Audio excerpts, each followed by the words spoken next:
Équation du premier degré. Une équation du premier degré, c'est tout simplement une équation où il n'y a pas de x au carré, le maximum c'est x. L'idée, ça va être de choisir un côté où on va ranger les x, un côté où on va mettre les termes qui n'ont pas de x. Les deux côtés fonctionnent de la même manière, hein, on peut y arriver en choisissant n'importe quel côté. Par contre, si on choisit d'entrer le côté où il y a le plus de x, ça rend les choses plus faciles à la fin. Donc c'est ce qu'on va faire. Ici, j'ai 18x et là, j'ai 15x seulement. Donc le côté où il y a le plus de x, c'est celui-là. C'est donc ce côté-là que je vais choisir pour les termes en x. Si bien que 15x, bah, du coup, il n'est plus du tout à sa place, il faudrait qu'il soit de l'autre côté.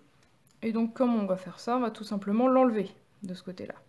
Donc, hop, 18x moins 7, 15x plus 12. Et donc, je décide d'enlever 15x de ce côté-là, parce qu'il n'a pas à être de ce côté-là, c'est l'autre côté que j'ai choisi pour les x.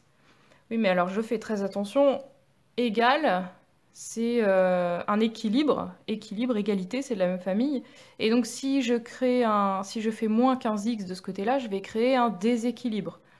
Et donc pour rééquilibrer, je suis obligée de faire exactement la même opération de l'autre côté. Donc si je mets moins 15x là, je vais mettre moins 15x aussi de ce côté-là. Maintenant, je réduis. Donc, j'ai deux termes de la famille des x. 18x moins 15x, ça fait 3x, moins 7.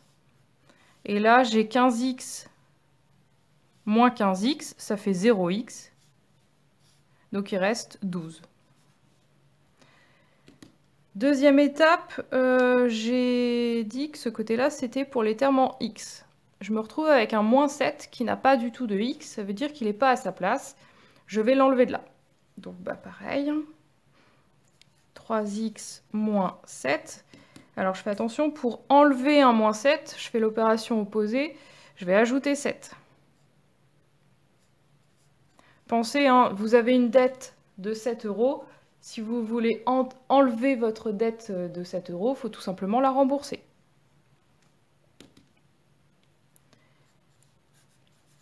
Comme tout à l'heure, j'ai toujours un égal, j'ai toujours un équilibre. Si je fais plus 7, je vais créer un déséquilibre, sauf si je fais aussi plus 7 de l'autre côté.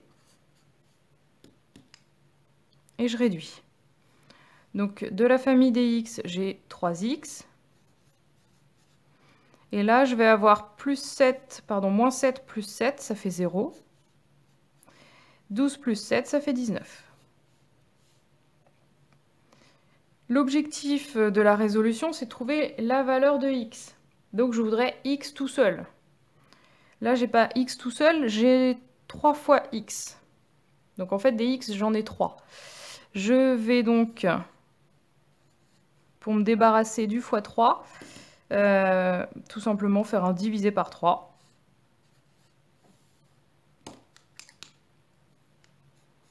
Mais pour rééquilibrer les choses, je vais être obligée de faire un divisé par 3 aussi de l'autre côté. Après réduction, les deux 3 ici vont se simplifier. X, il est multiplié par 3 et divisé par 3. Donc c'est comme s'il ne se passait rien. Et là, j'obtiens une fraction. 19 tiers.